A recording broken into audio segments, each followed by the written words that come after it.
Bonjour à tous. Bien, nous continuons notre chemin dans cette retraite. Alors, l'échange de vie. L'échange de vie dont on parle tant dans la divine volonté, puisque c'est le point, c'est le commencement. Vivre dans la divine volonté, c'est un échange de vie. Je lui donne ma vie à Jésus, et il me donne la sienne. C'est-à-dire, il me donne la sienne pour que lui et moi, nous la vivions ensemble. Il me donne sa vie pour que lui et moi, nous la vivions ensemble, mais à partir de moi. Toute sa vie, puisque je peux. C'est un don qu'il me fait. Pour moi, vivre, c'est le Christ, dira l'apôtre.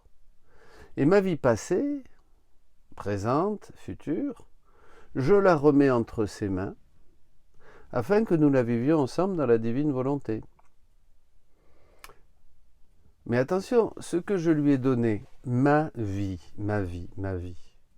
toute ma vie, tout ce que je suis, tout ce que vous êtes, tout ce que vous faites, tout ce que vous souffrez, tout ce que vous avez, tout ce qui vous réjouit, tout ça. Qu'est-ce qu'il fait? Il prend cette vie, tout ce qui sort de moi, tout ce qui est à moi aussi, toutes mes idées, il prend cette vie et il l'amène à la croix. Il la met au tombeau. Vous êtes morts, dit saint Paul, avec le Christ. Et qu'est-ce qu'il fait? Il annule tout, il refait tout, et il ressuscite tout. Si nous mourons avec lui, nous ressuscitons avec lui, dit encore saint Paul. Vous voyez, cette vie que maintenant nous recevons, c'est la vie nouvelle dans l'esprit, grâce à la divine volonté. Est-ce que nous comprenons bien ça? C'est ce que nous recevons maintenant, quand nous disons « Ah, on est ressuscité avec le Christ », on reçoit la vie du Christ pour lui être une humanité de surcroît. On est sur terre. C'est pas le ciel. Notre ressemblance au Christ va toujours être une ressemblance avec ce qu'il a vécu sur la terre. Nous allons porter la croix avec l'énergie et la puissance de l'Esprit Saint. Voyez, on n'est pas encore glorieux. Donc, une ressemblance. Je porte dans ma chair, je complète en ma chair. Je porte dans ma chair les stigmates de la passion du Christ. Je complète en ma chair, dit saint Paul aussi, ceux qui manquent à la passion du Christ. Vous voyez, ça c'est important. Donc, c'est ça l'échange de vie. Enfin, tu es avec moi, va nous dire Jésus. Mon péché est fait. Jésus va détruire ce péché en l'amenant au tombeau. Comme je vous le disais, Romains 6,8, Colossiens 3,3. Vous pouvez méditer dans la prière. Nous sommes morts avec le Christ. Il va amener donc ce péché, il va détruire ce péché, l'amener au tombeau. Et cette vie de ressuscité, cette vie ressuscitée, c'est ce que je désire avoir et vivre dès maintenant sur terre grâce à la souffrance de Jésus. Donc la souffrance est là. Voyez, elle reste. Mais ce que je vais faire maintenant, ce n'est plus causer à Jésus davantage de souffrance. Maintenant que je rentre dans cette vie de ressuscité, je vais le consoler, mais surtout, dans la divine volonté, je vais le soulager. Je vais compléter, je vais être là, je vais être présent par mes rondes, par mes actes, nous allons le voir, voyez. Ma vie dans la divine volonté est ce que Jésus a toujours voulu pour moi et pour chacun de nous. Parce que c'est là, dans la divine volonté, où nous prenons vraiment part à la vie du Christ, où nous participons vraiment à ses souffrances, comme dit saint Paul, et à la puissance de sa résurrection. C'est là où vraiment nous participons à la nature divine de Dieu, comme dit aussi saint Pierre. Donc voilà, ma vie dans la divine volonté est ce que Jésus a toujours voulu pour moi. Et maintenant, ma vie va être un soulagement pour Jésus. Je vais le consoler divinement. Je vais réparer avec ses réparations. Aimer avec son amour. Tu veux m'aimer? Dis-moi, je t'aime avec ton amour. Tu veux réparer? Je répare avec tes réparations. Cette vie que nous commençons va le soulager et même plus, va lui donner de la joie dans la souffrance. Vous voyez, ça va consoler Jésus et lui donner de la joie parce que, enfin, tu es là, vous êtes là, tu es avec moi, va dire Jésus. Jésus a le bonheur et la joie dans la souffrance, qu'on trouve toujours chez les grands saints. La petite Thérèse déjà disait « Ma joie, c'est de souffrir ». C'est là où vraiment on commence à aimer la croix, parce qu'on sait ce qu'elle fait. C'est pas du masochisme. C'est la joie du cœur de Jésus, qui sait que par ses souffrances nous recevons le salut et la vie, que par nos souffrances unies à celles de Jésus, non seulement nous le soulageons, mais nous lui donnons des âmes. C'est la joie d'un père ou d'une mère. Pensez à un père, une mère qui s'offre et accepte de vivre n'importe quel sacrifice du moment que son fils est bien, est sain et sauf. Pensons à quelqu'un, votre enfant, à qui vous allez donner un organe pour qu'il vive, un rein par exemple. Vous allez souffrir, oui, mais vous allez sentir la joie. La joie d'avoir permis à votre enfant d'avoir un organe qui est à vous et de vivre, voyez.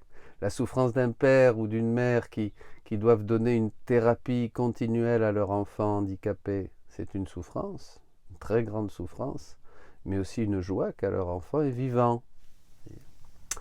Jésus souffre bien sûr, mais il se réjouit aussi car il est en train de nous sauver. C'est cela que nous allons commencer à vivre. Nous voulons lui donner des âmes et nous voulons que tous soient sauvés et connaissent la vérité de son amour, voyez. Dieu est un parfait équilibre.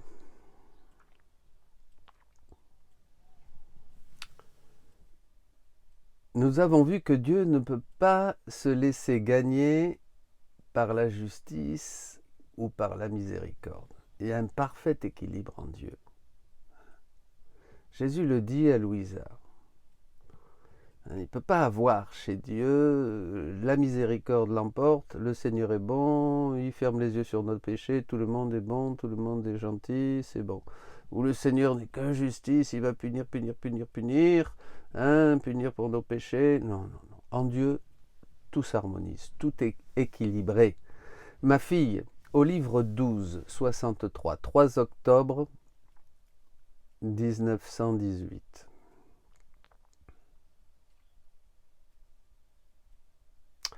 Ma fille, c'est ma justice qui doit être équilibrée. Tout est équilibré en moi. C'est pourquoi le fléau de la mort touche les âmes avec la marque de la grâce. Ça va ensemble. Au point que presque tout le monde demande les derniers sacrements. Alors là, Jésus dit ça à Louisa en temps de guerre. Et Louisa demande à Jésus pitié pour les soldats. Elle réclame, elle demande, elle est triste. Et il y a là un enseignement très profond. Ma justice doit trouver son équilibre, dit Jésus. L'homme doit donc souffrir. Souffrir ce qu'il doit souffrir. C'est-à-dire sa vie d'homme. La vie sur terre est pleine de souffrances. Ici, nous comprenons pourquoi Jésus nous invite à prendre notre croix, celle qui est la nôtre. Aux soldats, la providence a fait qu'ils vivent la guerre, c'est leur croix. Comme nos amis là en Ukraine, ils vivent leur croix. Ils doivent fuir, ils laissent tout, c'est terrible, tous ces gens, vraiment. Et la souffrance de Jésus, de voir ses enfants souffrir, il faut vraiment faire réparation. Mais Jésus dit quelque chose de très intéressant. Le fléau de la mort touche les âmes avec la marque de la grâce. Au moment de la mort, de ce fléau qui est la mort, ou d'autres souffrances, il y a la grâce. Vous voyez, c'est indissociable. Les deux sont inséparables. La justice et la miséricorde. Le fléau, le châtiment, va avec la grâce. C'est ça que nos contemporains n'aiment pas du tout, parce que... Mais non. C'est-à-dire que le châtiment va et marche de pair avec, main dans la main, avec la miséricorde de Dieu. Déjà, Benoît XVI, en carême, je crois en carême 2006, a fait une très belle homélie sur que les châtiments, je l'ai souvent cité, sont une manifestation, dans le passé comme aujourd'hui, de la miséricorde de Dieu. Et cela parce que la miséricorde ne s'exerce pas s'il n'y a pas la volonté de la recevoir. Ça va ensemble, cette miséricorde, c'est-à-dire le châtiment va provoquer la miséricorde de Dieu, bien sûr, parce que je ne veux pas la mort du pécheur, mais qu'il se convertisse, hein, et qu'il soit sauvé, dit le prophète. Donc la conversion va être là, avec le désir de changer, de se repentir. Pour cette raison que pour ceux qui ne veulent pas se convertir et qui ne comprennent pas, qui ne veulent pas s'ouvrir à Dieu et qui sont obstinés dans le péché, eh bien, quand viennent les fléaux, où les choses, ils blasphèment, ils s'éloignent encore plus de Dieu, voyez, au lieu de comprendre que ce sont des grâces pour se rapprocher, mais quelquefois, si ça les fait réfléchir, et dans les grandes douleurs, il y en a qui se convertissent, hein, le Seigneur fait tout ce qu'il peut, bien sûr. Il faut que la créature demande pardon. Sans cela, il ne peut y avoir de miséricorde. Voyez. Et c'est pour cette raison que les fléaux que nous considérons comme châtiments sont toujours pour nous inviter à la conversion.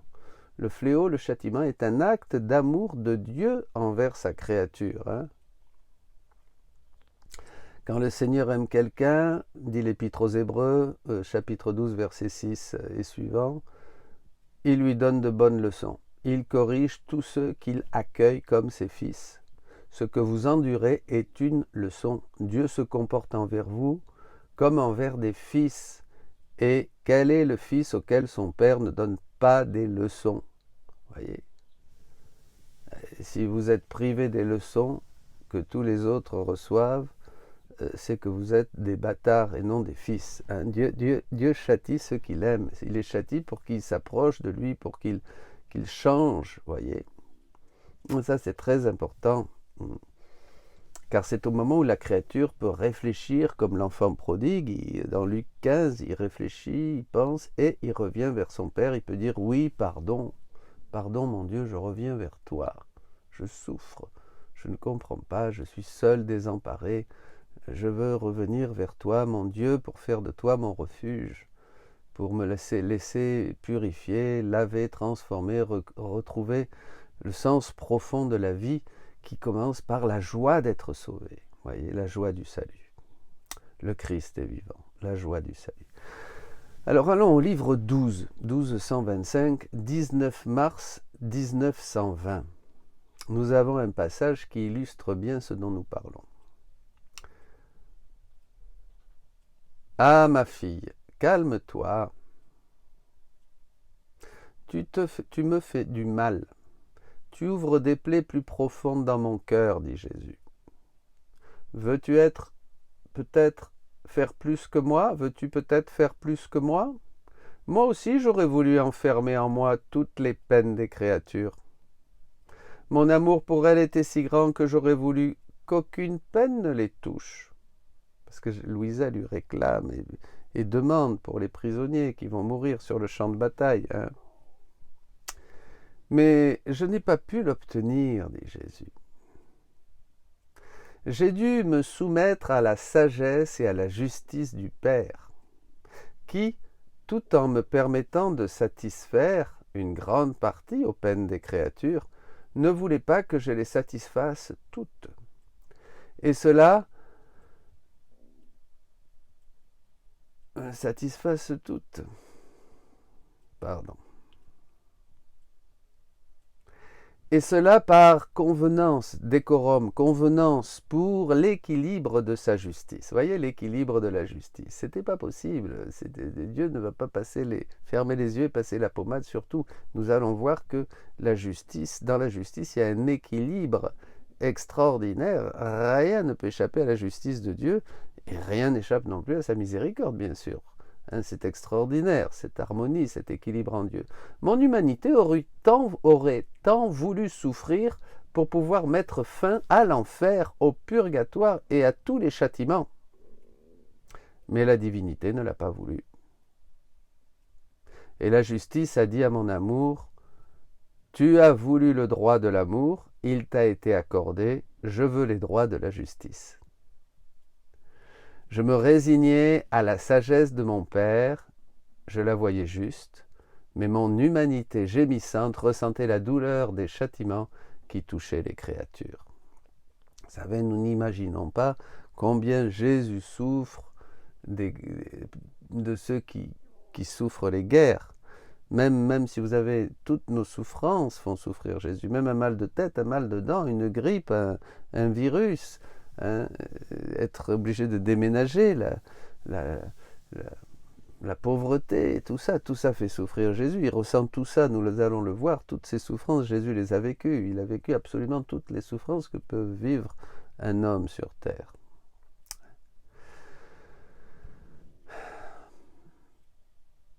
Au volume 17, Jésus dit, volume 17, 46, 3 juin 1925. « Ah, ma fille, malgré toute l'œuvre de la rédemption et l'œuvre de la sanctification, la sainteté dans l'homme est incomplète. Malgré toute l'œuvre de la rédemption et l'œuvre de la sanctification, l'œuvre de la rédemption, donc c'est tout ce qu'a fait Jésus par son incarnation rédemptrice, sa vie sur terre, depuis le sein de Marie, sa prédication, sa vie publique, sa mort sur la croix, tout ça, et toute l'œuvre de la sanctification depuis 2000 ans, à travers les sacrements, à travers tout ce que nous avons vécu dans l'Église, eh bien, jusqu'à aujourd'hui, la sainteté est incomplète. S'il n'y avait eu que la rédemption et la sanctification telle que nous la connaissons aujourd'hui, jusqu'à maintenant, la sainteté de l'homme est incomplète. Cela n'aurait pas abouti à ce que voulait Dieu. Et Dieu aurait eu dans le ciel des saints d'une sainteté humaine, mais aucun semblable à lui. Ça, c'est très, très, très important. Ça va être en lien avec ce que nous avons dit. Donc, le plan de Dieu est incomplet avec la rédemption, toute l'œuvre de Jésus et toute la sanctification. Donc avec toute la rédemption et la sanctification, la sainteté dans l'homme est incomplète. Il faut bien comprendre cela. Voyez, ça c'est une notion clé pour comprendre tout l'enseignement que Jésus donne maintenant à notre Église et au monde à travers les écrits du livre du ciel. Pour bien comprendre, il faut bien comprendre que c'était incomplet. Jésus rajoute, et pour d'autres, elle est aussi inutile. Tout ça. Ceci signifie que si l'homme ne revient pas prendre ma volonté comme vie, comme règle et comme aliment pour se purifier, s'ennoblir, se diviniser, et prendre le premier acte de la création, pour prendre ma volonté comme son héritage assigné par Dieu, comme aux origines, les œuvres mêmes de rédemption et de sanctification n'auront pas la plénitude de leurs effets.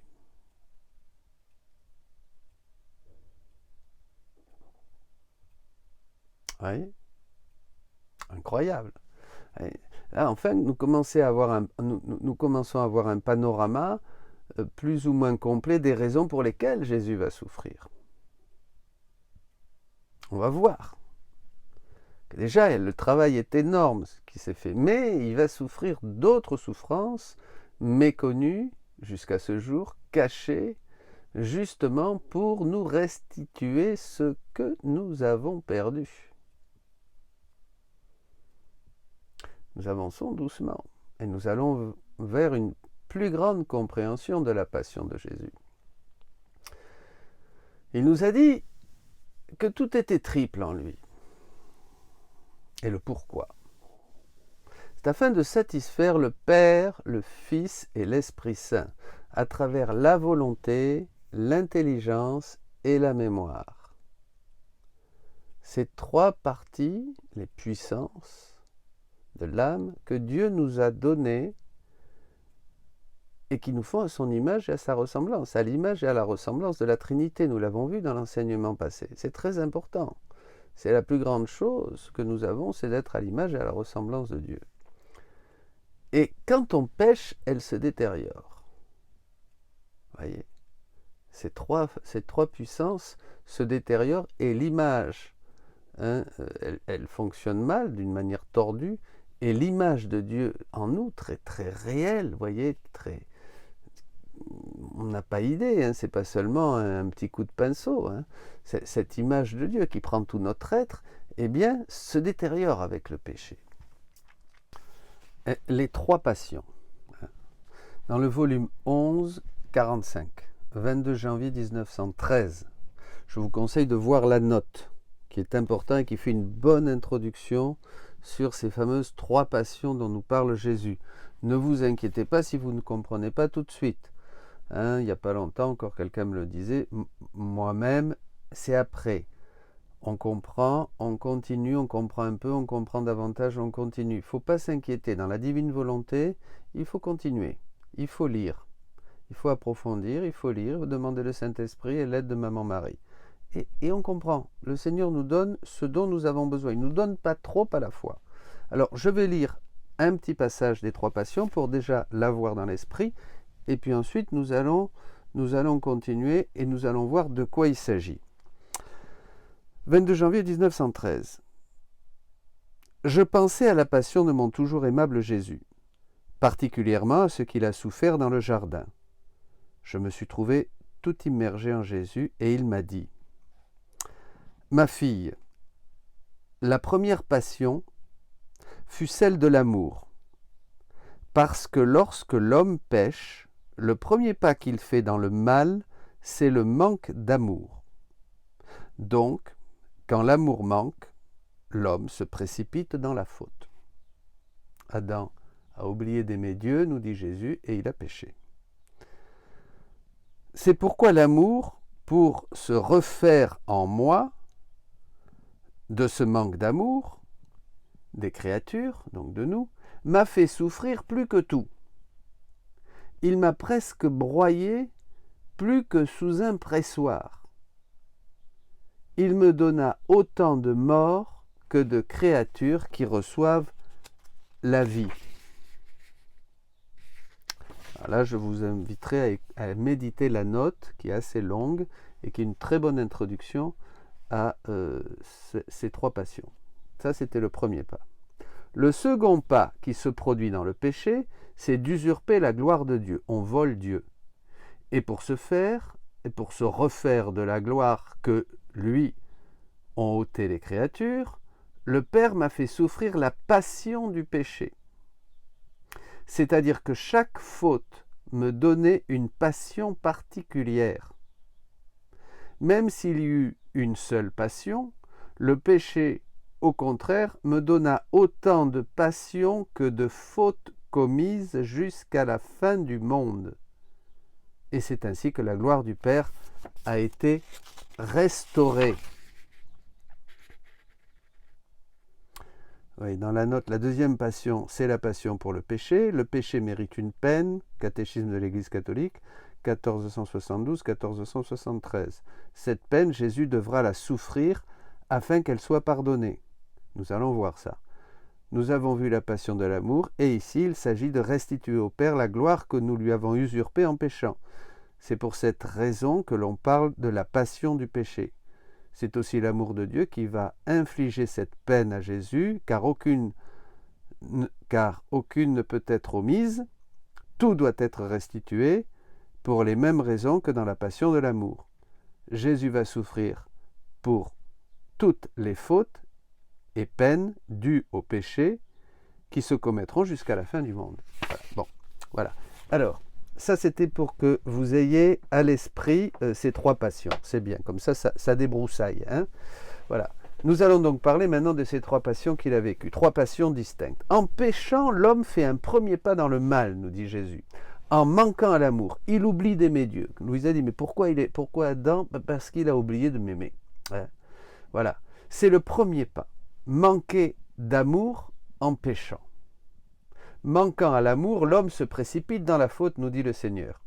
Je répète dans le texte. Ma fille, ma première passion fut celle de l'amour, parce que lorsque l'homme pêche, le premier pas qu'il fait dans le mal, c'est le manque d'amour. Il s'agit d'aimer Dieu plus que toute chose. Tu aimeras le Seigneur ton Dieu. Deutéronome 6,4. Donc quand l'amour manque, l'homme se précipite dans la faute.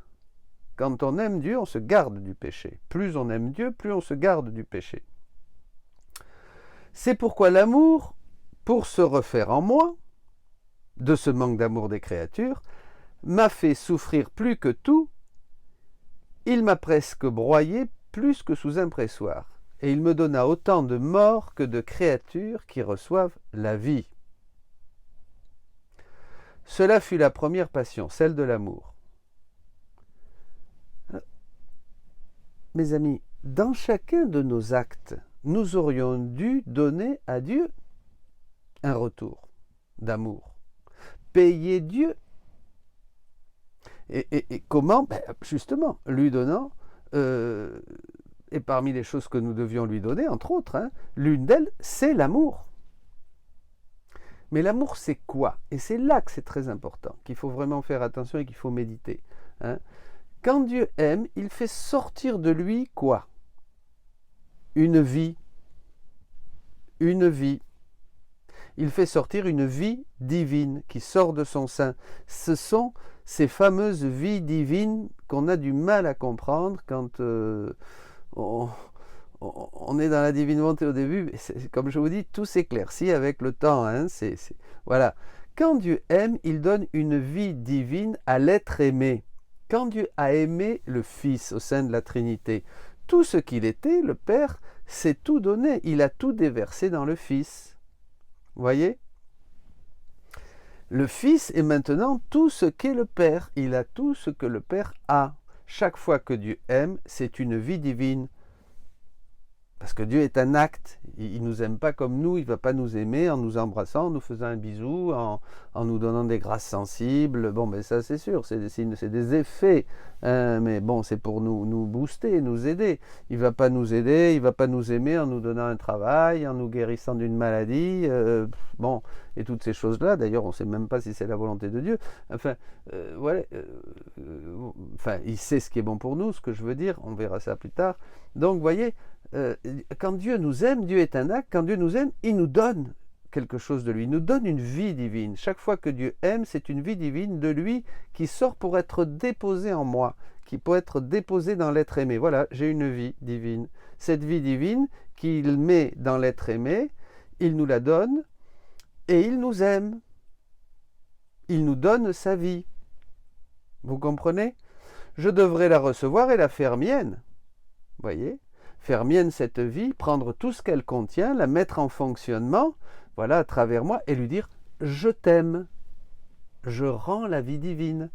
Tous nos actes actuels dont on parle, vous savez, le matin, vous faites les actes préalables et les actes actuels. Eh bien, les actes actuels, c'est chaque fois que nous disons à Dieu « Je t'aime » à travers un acte, à travers une action, à travers quelque chose que nous faisons dans la divine volonté. Et chaque fois que nous faisons ça, que nous faisons un acte dans la divine volonté, nous formons des vies divines. Nous formons des Jésus. Nous multiplions les Jésus. Et nous allons diffuser ces Jésus partout. Vous comprenez? On va au texte. Donc, dit Jésus, place tes pensées, tes paroles, tes battements de cœur, tes souffrances et tout ton être en circulation dans ma volonté. Place. Ça c'est facile, c'est ce qu'on fait, c'est ce que nous faisons. Vous conduisez la voiture, ben je place cet acte dans ta volonté, Seigneur. Allez hop, je conduis ma voiture dans la divine volonté. Allez, vous faites un gâteau, pareil, dans la divine volonté, je le fais avec toi, Jésus. Donc place tout ça en circulation. Ne laisse rien en toi, afin que le passeport de la lumière de ma volonté, et par la lumière de ma volonté, et par ma divine vertu, tu puisses entrer dans chaque action des créatures.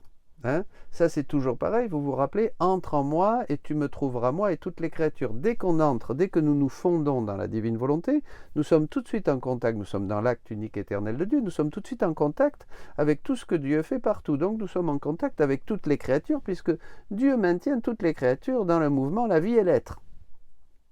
Donc voilà, pour que tu puisses entrer dans chaque action de créature et multiplier ma vie en chacune. C'est fou. Et multiplier ma vie en chacune. Vous donnez des Jésus, vous bombardez de Jésus, vous bombardez de vie divine quand vous êtes dans la divine volonté. C'est pour ça que dans ces temps, vous trouverez sur le site Disciples Amoureux Missionnaires, que devons-nous faire? Une retraite dans ce temps où il y a une guerre, mais plus que jamais, agissez dans la divine volonté, formez-vous, Ne vous contentez pas de seulement picoter par ici, picoter par là, et de prendre seulement ce qui un peu satisfait votre sensibilité spirituelle. Hein. Mais non, non, non, on s'assoit, on se forme, on veut vraiment être ces soldats du Christ pour ces temps qui sont les derniers, pour ces temps qui sont tellement de ténèbres et de turbulences et de présence du Satan. Revêtez-vous de l'armure de Dieu, dit Éphésiens 6, et prenez les armes spirituelles. Nous ne luttons pas contre la chair et le sang. Voyez mes amis, et la grande arme, c'est bien sûr la vie dans la divine volonté, mais il n'y a pas à comparer avec tout ce qu'on a pu faire avant. Bon, alors, je reviens. Tout ce que contient cette vie devrait agir et entrer en fonction à travers moi, et lui dire, je t'aime. Nos actes actuels et tout ce que nous faisons dans la divine volonté forment des vies divines. Jésus donc dit à Louisa, place tes pensées, tes paroles, tes battements de cœur, tes souffrances, tout ton être en circulation dans ma volonté, ne laisse rien en toi, afin que, par le passeport de ma lumière, de ma volonté, et par ma divine vertu, tu puisses entrer dans chaque action des créatures et multiplier ma vie en chacune. Oh, comme je serai heureux de voir que, par la vertu de ma volonté, les créatures empliront le ciel et la terre avec autant de mes vies qu'il y a de créatures. Après ces paroles de Jésus, je m'abandonnai dans la volonté suprême, et circulant en elle, je fis couler mes pensées, mes paroles, mes réparations, etc., dans chaque intelligence créée, dans tous les travaux humains. Pendant que je faisais ainsi, Jésus était formé. Jésus était formé. Oh, comme il était ravissant de voir beaucoup de Jésus partout où le passeport de la lumière de la volonté éternelle passait, en faisant couler nos pensées, nos actions, nos prières, nos réparations, nos souffrances, nos joies, tout ce que nous faisons dans la divine volonté, Jésus se forme partout. C'est quelque chose qui, d'ailleurs il le dit un peu plus loin, on va y arriver, c'est incompréhensible pour nous. On comprend un peu. Il ne faut pas s'imaginer qu'on va comprendre ça comme la table de multiplication de 2 fois 2, 4. Non, ça c'est pas là. Hein, mais on comprend quand même, mais on comprend dans la mesure où on va rentrer dans la vie, dans l'intimité, dans l'expérience même de ce Dieu, tout amour et tout mystère à la fois. Mais là, Jésus se dévoile. Hein. Alors, je continue. Après cela, je réintégrai mon corps. Et voilà, nous allons voir que Louisa va douter, comme nous. Je trouvais Jésus accroché à mon cou. M'enlaçant complètement, il semblait faire la fête comme si j'étais la cause de la multiplication de sa vie. Elle est étonnée. Jésus s'est multiplié partout, il dit c'est moi, comme si c'était moi qui avais fait ça. Ce qui lui donnait l'honneur et la gloire d'autant de vie divine. Alors je me suis dit, mon amour, ça ne me semble pas possible, que je puisse multiplier ta vie pour te donner le grand honneur de tant de vie divine.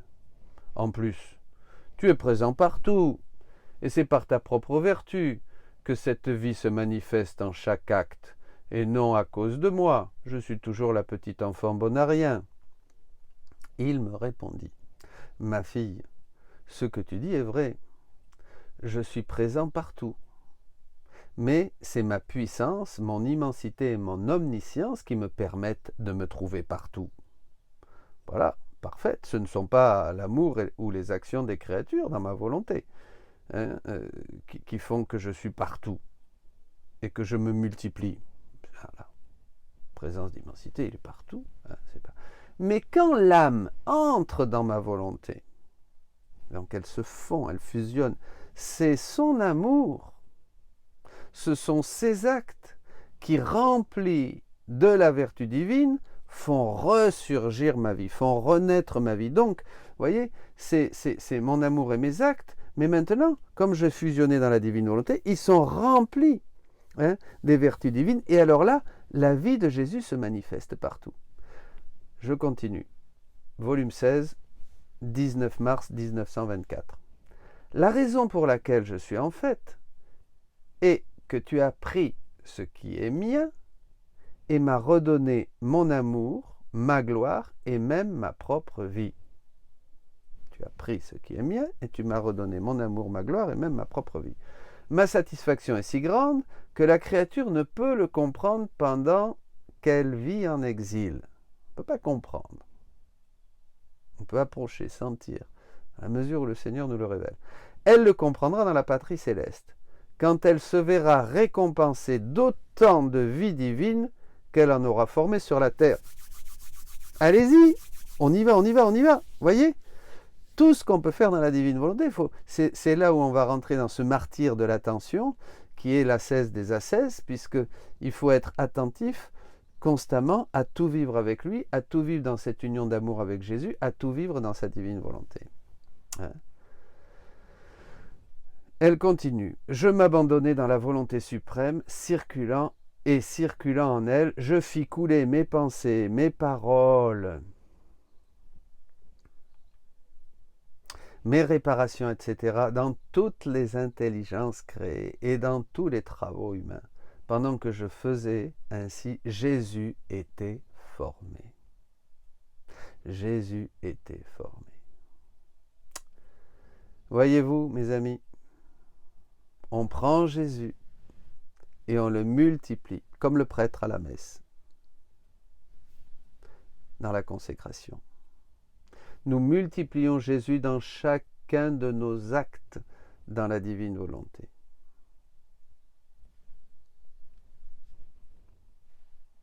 Que se passerait-il si les choses se faisaient ainsi? Il sortirait une vie divine de moi chaque fois que je fais un acte dans la divine volonté? Car maintenant, tout ce qui est à Dieu se trouve dans la créature. Tout ce qui est à Dieu est à moi. La créature fait sien ce qui est à Dieu. Et ensuite, elle va agir, mais avec le divin, avec ce qu'elle a fait sien. Voyez, j'accueille son amour, j'accueille sa vie divine, je la fais mienne, voyez, et je la mets, je mets cet amour dans mon acte, et mon acte devient divin. Elle n'agit plus avec ce qui est humain, je n'agis plus avec ce qui est à moi, déconnecté de la divine volonté, de la volonté de Dieu et de la divine volonté. Hein. Maintenant, quand la créature dit à Dieu « je t'aime », c'est une vie divine qui sort de la créature. Je t'aime en mangeant, je t'aime en conduisant, je t'aime en dormant, je t'aime, je suis en toi, tu es en moi. Je fais tout dans ta divine volonté. Je suis enrichi de tous tes attributs divins et dans chacun de mes actes, ces attributs divins, eh bien, je te les rends et je te glorifie et je répare et je t'aime. Voyez, c'est ça. Oh, comme je sens ces nouvelles vies divines s'écouler en moi et prendre part à tout mon agir. Voyez, ces vies divines prennent part à tout l'agir de la créature. Continue Louisa. Ça, c'est dans le 1154. J'aime tellement ces vies, dit Jésus, que par amour pour elle, je cède tout. Il n'y a rien qui peut plaire davantage au Seigneur. Rien. Rien. C'est pour ça qu'il dira dans un autre endroit du volume 11 que ces âmes qui vivent dans la divine volonté, ignorées aussi petites qu'elles soient, apparemment elles font rien, mais elles font tout. Elles font tout. Parce que là, il nous le dit, je sais de tous ces âmes sont les premières devant moi, bien sûr. Ça c'est sûr, déjà ici. Et après. Et si je les bénis, à travers elles, les autres sont bénis. Vous vous rappelez cet autre texte du livre 11, les pieds du missionnaire, la bouche des prédicateurs, hein, la sainteté des saints. Elles font tout. Elles sont les premières bénéficiaires aimées et par leur intermédiaire, les autres âmes viennent à en être bénéficiaires et à être aimées. Vous voyez, ça c'est incroyable. Donc c'est vraiment une médiation dans la divine volonté, participant vraiment à l'agir divin partout. Eh bien, nous sommes médiateurs. Mais médiateurs avec une puissance divine. Vous vous rendez compte tout le bien qu'on peut faire, mes amis.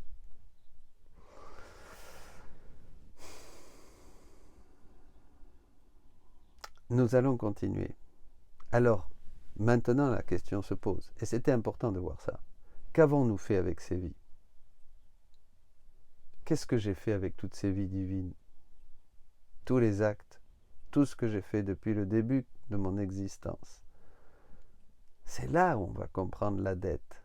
Dans le Notre Père, nous disons « Pardonne-nous nos dettes ». Avant, nous disions ça. Je dois à Dieu une vie divine pour chaque acte. Chaque acte que m'a donné Dieu, puisque c'est lui qui est le mouvement qui me fait agir, hein, c'est lui qui me donne l'existence, c'est lui qui me donne tout. Dans chaque acte, j'aurais dû rendre à Dieu un je t'aime dans tout ce que je fais. Mais depuis le péché originel, ce n'est plus du tout ça. C'est facile à dire que nous lui devons un acte. Mais qu'est-ce que j'ai fait? Mais qu'est-ce que j'ai fait pour lui devoir une vie divine? Pourquoi je dois à Dieu une vie divine dans chaque acte? Pardonne-nous nos dettes. Pourquoi? Pourquoi j'ai une dette?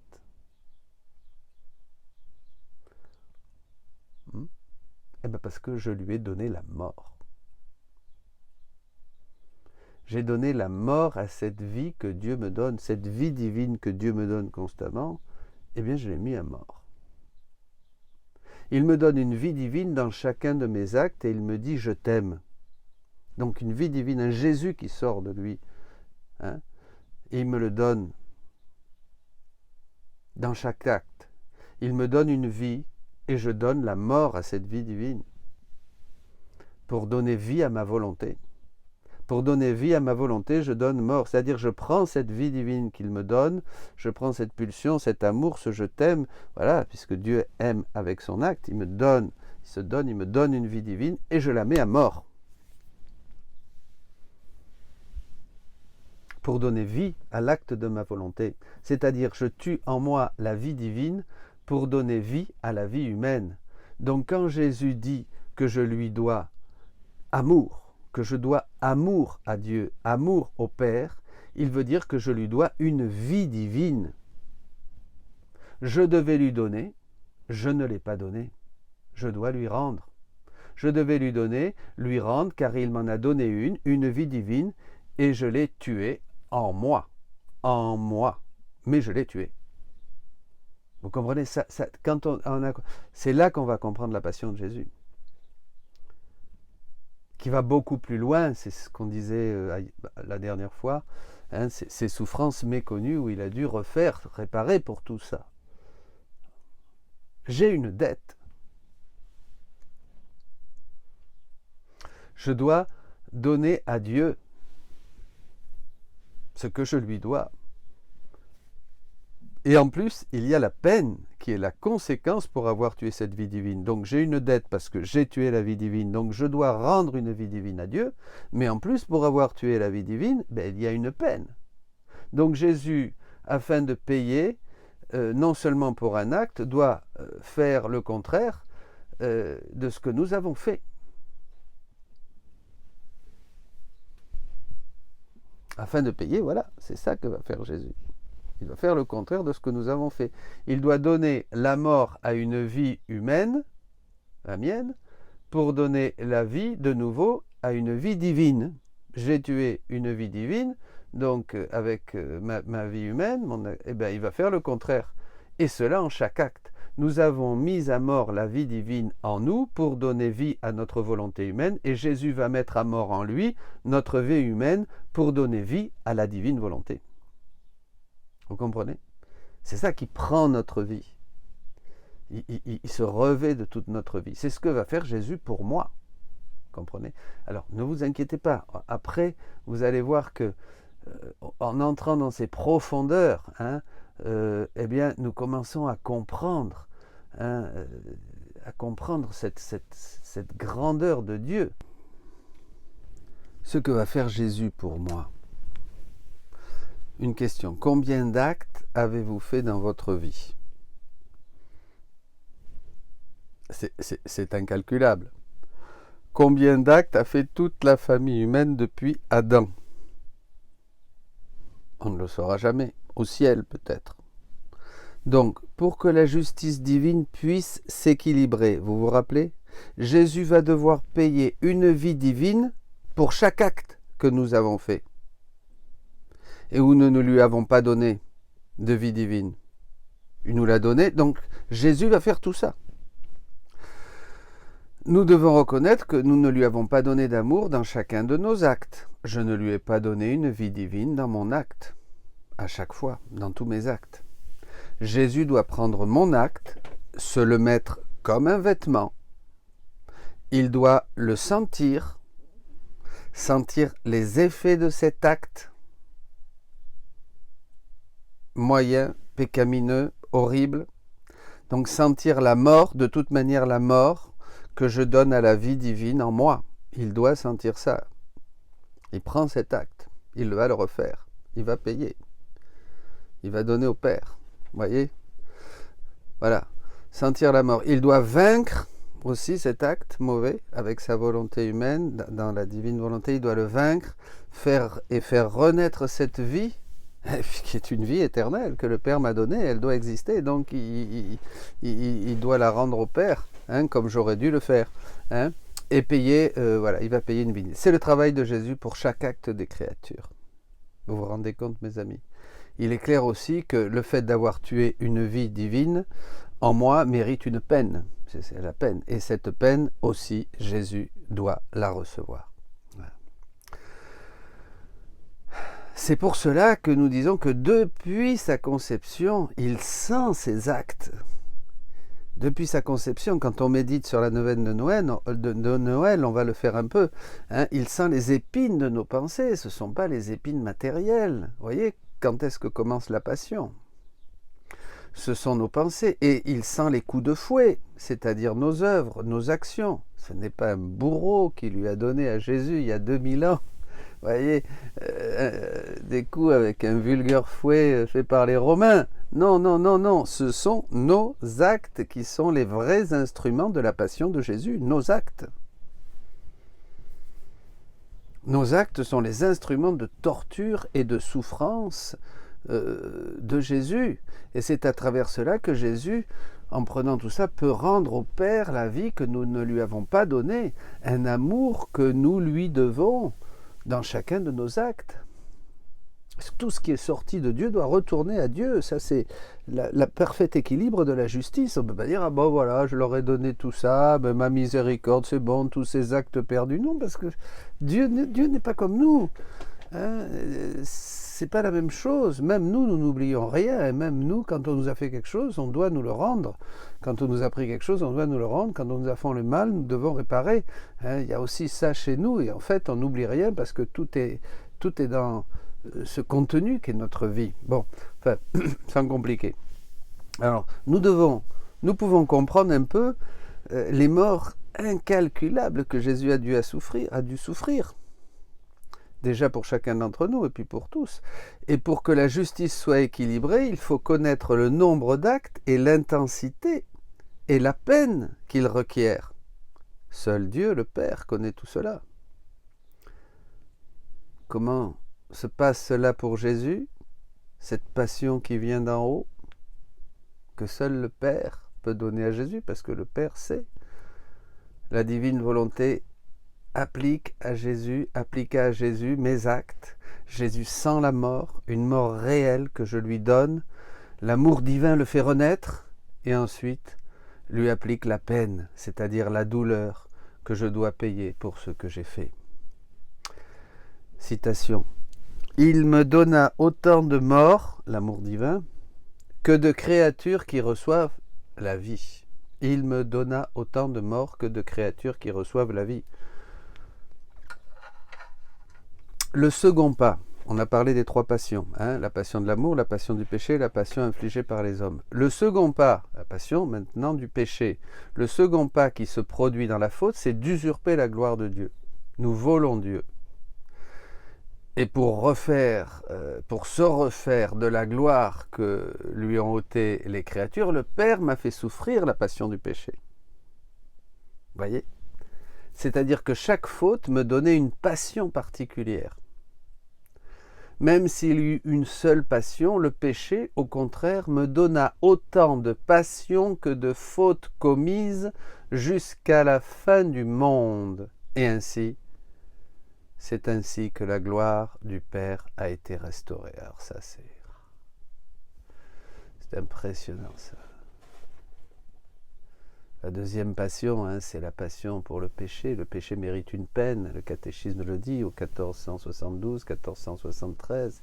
Cette peine, Jésus devra la souffrir afin que nous soyons pardonnés. Nous avons vu la passion de l'amour et ici il s'agit de restituer au Père la gloire que nous lui avons usurpée en péchant, en le volant. C'est pour cette raison que l'on parle de la passion du péché. Et c'est aussi l'amour de Dieu qui va infliger cette peine à Jésus, car aucune ne peut être omise, tout doit être restitué, pour les mêmes raisons que dans la passion de l'amour. Jésus va souffrir pour toutes les fautes et peines dues au péché qui se commettront jusqu'à la fin du monde. Il me donna autant de morts que de créatures qui reçoivent la vie. Continuons dans le texte. Le second pas, donc, c'est ça.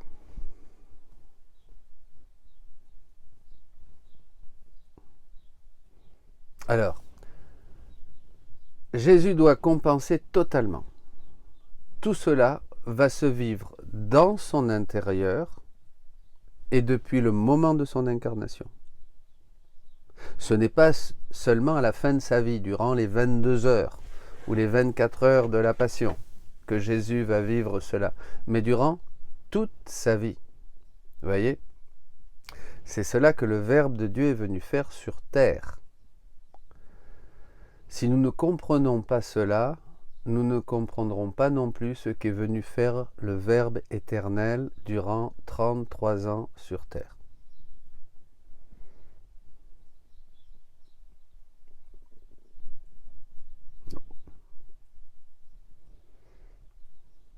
Nous garderons notre petite vision très païenne. Voilà, la semaine sainte, on pense à la Passion, après c'est fini. Il a souffert il y a 2000 ans, maintenant il ne souffre plus, il est ressuscité, il est content. Voilà, donc que faisait-il pendant 30 ans? C'est cela qu'il faisait. Il souffrait, il réparait. Il a dû vivre tout cela afin que nous puissions jouir, nous, de notre petite vie tranquille. Il a vécu tout cela pour que nous puissions vivre cette vie où nous ne pensons qu'à nous donner du plaisir et faire sur la terre ce dont nous avons envie pour satisfaire tous nos caprices. Vous voyez, nous n'avons aucune idée de ce dont il s'agit. Même nous, les catholiques, croyants et pratiquants. Plus nous découvrirons la réalité des choses, ces vérités divines, plus nous allons tomber dans le repentir et le désir de nous donner au Christ pour vivre sa vie et mourir à tout le reste, pour mourir avec lui et ressusciter avec lui. Rien n'a de sens en dehors de Dieu. Demandons-nous, en ces temps si graves de péché, de violence, d'apostasie, demandons à Dieu d'avoir un peu une prise de conscience qui nous fera dire « Jésus, merci, pardon, je veux changer, je veux une vraie conversion maintenant, Seigneur. Maintenant que tu nous fais ce don si grand de la vie dans la divine volonté, que la grâce ne me soit pas donnée en vain, comme dit l'apôtre. »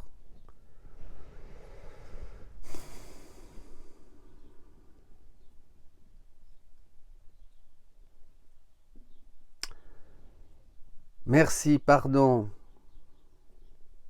Je cherche, Seigneur, une vraie conversion, maintenant que Dieu nous fait ce don si grand, car c'est grâce à tout ce qu'il a souffert et ce qu'il souffre que nous pouvons avoir cette vie.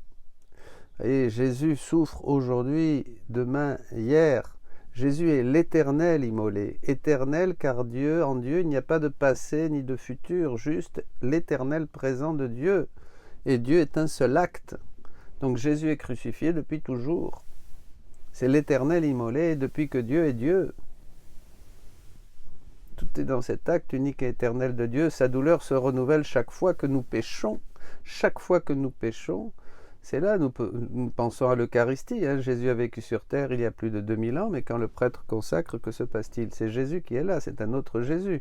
Une nouvelle vie de Jésus est ici, immédiatement, grâce aux paroles de la consécration. S'il y a une hostie à Jésus, s'il y a 10 hosties, 10, s'il y a 100, 1000 hosties, voilà, autant de Jésus, d'accord? Toute sa passion est là sous la forme non sanglante dans l'hostie. Mais quand nous péchons, nous la consacrons. Quand nous péchons, on peut dire que c'est une consécration de la passion. À chaque péché que nous faisons, une consécration de la passion de Jésus est là. Il faut comprendre que nos actes ne passent pas. C'est terrible de penser cela. Nos actes ne passent pas. Ils meurent à chaque instant. Et nous avons pensé que Jésus, il y a 2000 ans, mais le temps c'est une fiction, le temps n'existe pas, il est relatif à une valeur que je lui donne et qui est le mouvement. Mon temps dépend de la rotation de la Terre ici, mais si vous allez vivre sur Pluton ou je ne sais pas où, très loin, ben, ça sera un autre temps. Le temps là-bas sera différent, le temps est relatif à l'espace et au mouvement. En Dieu, il n'y a pas de temps, il n'y a pas de mouvement. On va voir des médecins, des psychologues pour guérir de notre passé, de l'enfant intérieur, de l'adolescent blessé, de toutes ces choses. Mais tout cela, c'est en nous. Tout cela, c'est en nous.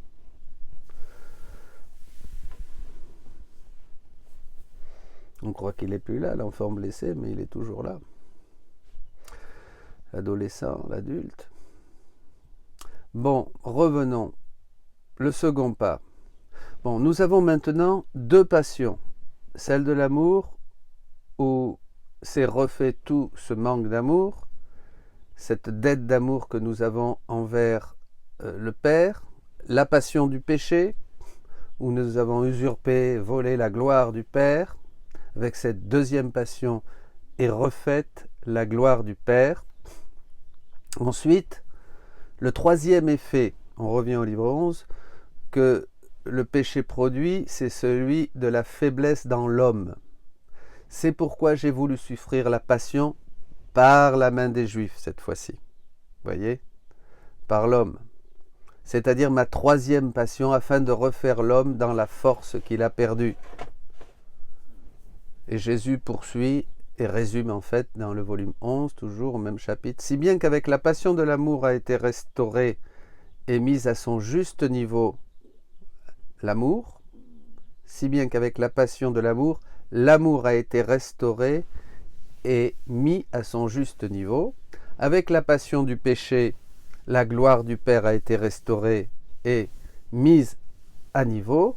Avec la passion des Juifs, la force des créatures a été restaurée et mise à niveau. Tout cela, je l'ai souffert dans le jardin. Très important. À Gethsémani. La souffrance fut telle et si grande, les morts que j'ai subis et les spasmes atroces furent tels que je serais vraiment mort si la volonté du Père en était arrivée à ce que je meure. Voilà. Jésus a été soutenu. Alors, d'où vient tout ça? Eh bien, de tout le mal qui habite le cœur de l'homme. On n'a pas idée. Jésus dit dans Matthieu 15, 19, « Car c'est du cœur que proviennent les pensées mauvaises, meurtre, adultère, inconduite, vol, faux témoignage, diffamation. C'est cela qui rend l'homme impur. » Jésus dit, toujours dans le même chapitre, « Ma fille, en créant l'âme, je l'ai revêtie d'un manteau de lumière et de beauté. Le péché enlève ce manteau de lumière et de beauté et met sur elle un manteau de ténèbres et de laideur, rendant l'âme hideuse et nauséabonde. Et moi, pour enlever ce manteau si nauséabond que le péché met sur l'âme, j'ai permis que les Juifs me jettent dans ce torrent, où je suis resté comme recouvert à l'intérieur et à l'extérieur, car ces eaux putrides me rentrèrent jusque dans les oreilles, dans les narines, dans la bouche, si bien que les Juifs répugnaient à me toucher. Ah, combien m'a coûté l'amour des créatures, au point de me rendre nauséabond à moi-même. » C'est vraiment terrible, mes amis, ça. Et cela, bon, D'abord parce que c'est le Cédron où se déversaient les eaux noires de tout Jérusalem, mais surtout par la pourriture interne qu'est l'homme, et qui est signifiée justement ici. En effet, le Cédron, ce sont les égouts, et certes c'est horrible, mais si nous prenons conscience de la pourriture que nous sommes, de la pourriture qui est en nous, car c'est du cœur de l'homme que viennent les pensées mauvaises, meurtre, adultère, inconduite, vol, faux témoignage et diffamation. C'est cela qui rend l'homme impur, dit Jésus dans l'Évangile. Alors nous comprendrons que c'est l'amour de Jésus qui l'a conduit à prendre cette figure et qui l'a fait se revêtir de cette pourriture en se laissant jeter dans les égouts de Jérusalem pour réparer et pour purifier nos cœurs.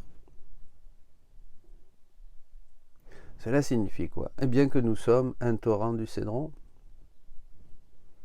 Nous n'avons pas idée du mal, de l'état lamentable dans lequel le péché nous a revêtus, nous a plongés et revêtus. Tout en nous est pourriture. Et c'est pour cette raison que Jésus a été précipité dans le Cédron. Sépulcre blanchi, dira-t-il. Jésus a souffert de manière inimaginable et avec une joie indicible pour nous sauver et faire que nous puissions refaire nos vies grâce à ce qu'il a fait.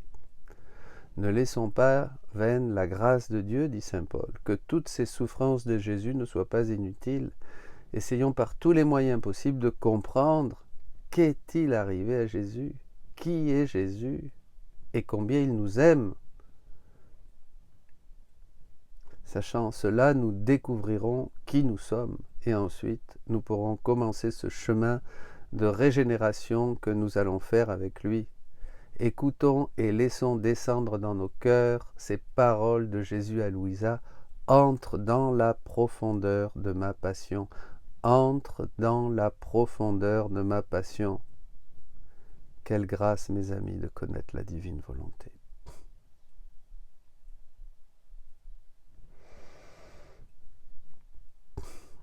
Si nous comprenons cela, nous allons aussi comprendre ce que nous avons à l'intérieur de nous. Jésus prend ce qui est à nous et va le payer à l'extérieur avec des actes bien déterminés et spécifiques.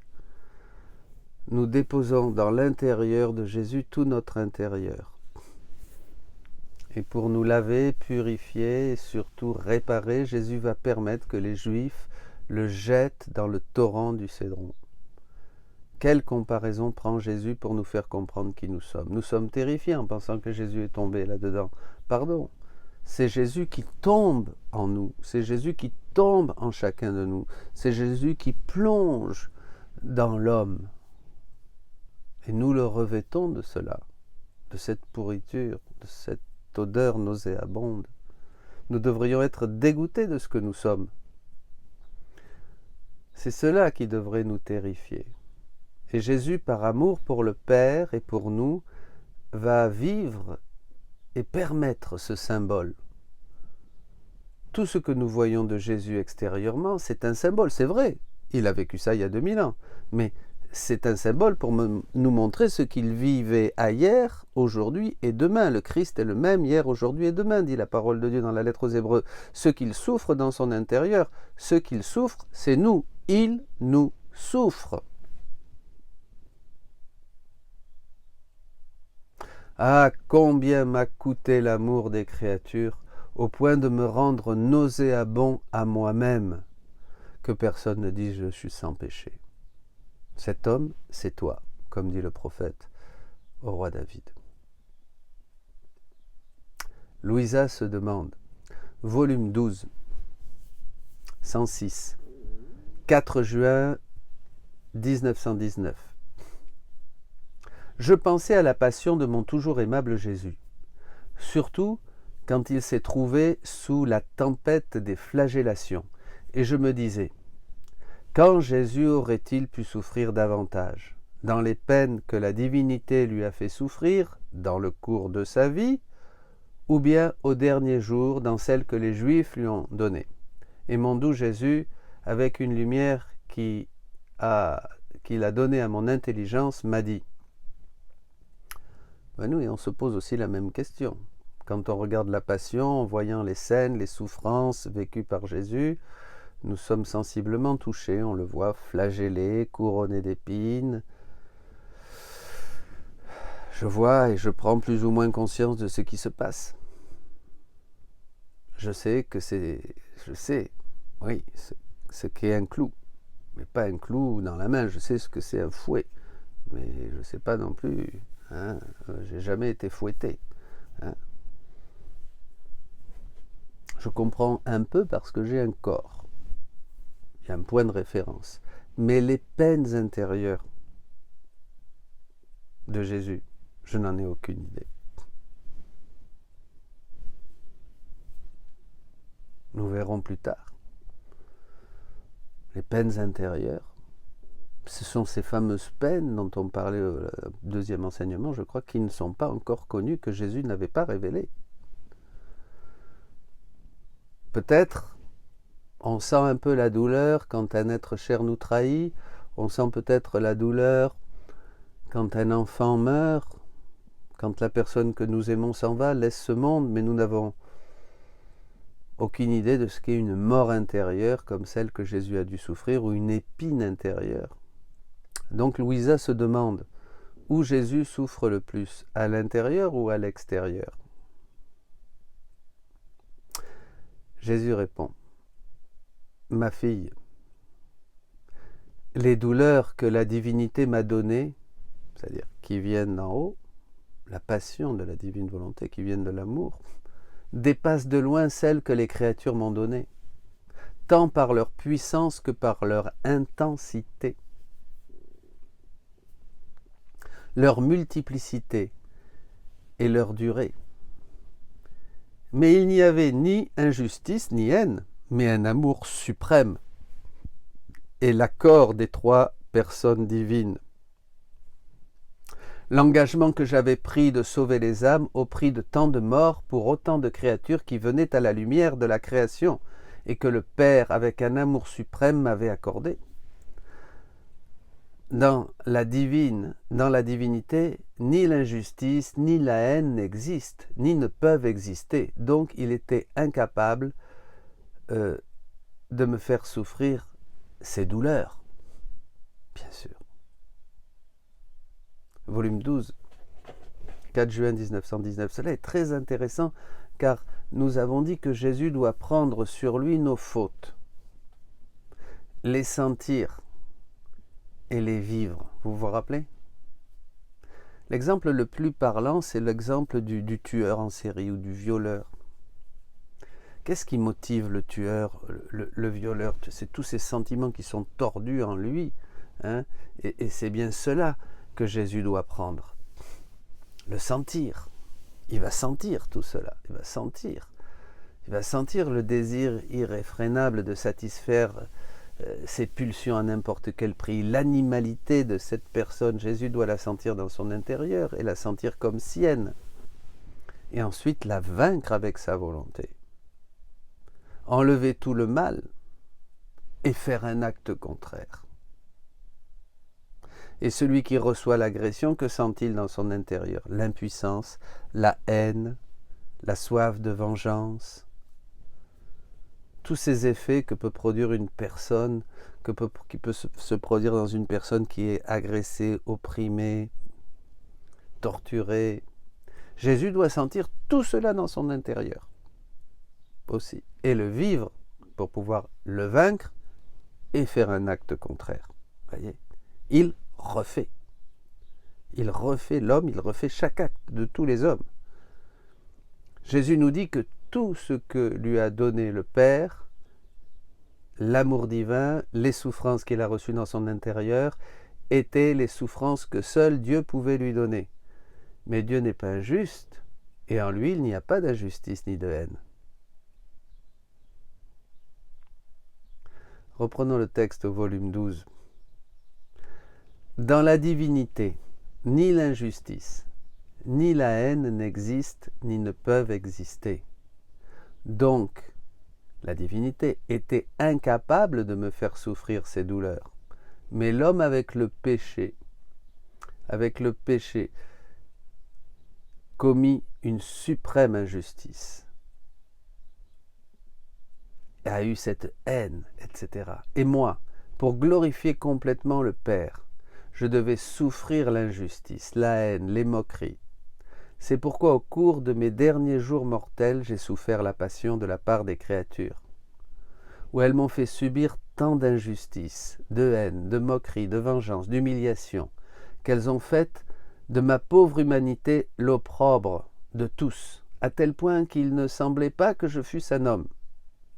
Elles m'ont tellement défiguré qu'elles-mêmes étaient horrifiées de me regarder. J'étais l'abjection et le déchet de tous, de sorte que je pourrais les appeler deux passions différentes. Les créatures ne pouvaient pas me donner tant de morts et tant de peines pour combien de créatures et de péchés elles auraient commis. Elles étaient incapables, et c'est donc la divinité qui s'est chargée de cette tâche, mais avec le plus grand amour et en encore entre nous. D'autre part, la divinité était incapable d'injustice, etc. Et là, les créatures sont entrées. Et avec cela, j'ai achevé en tout l'œuvre de la rédemption.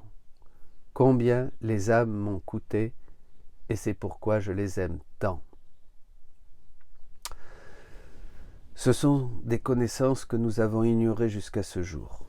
Nous n'avions aucune idée de ces choses, nous n'avions aucune connaissance de ce qu'est et signifie la passion de Jésus.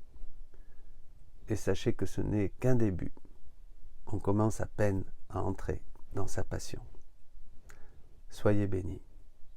À bientôt.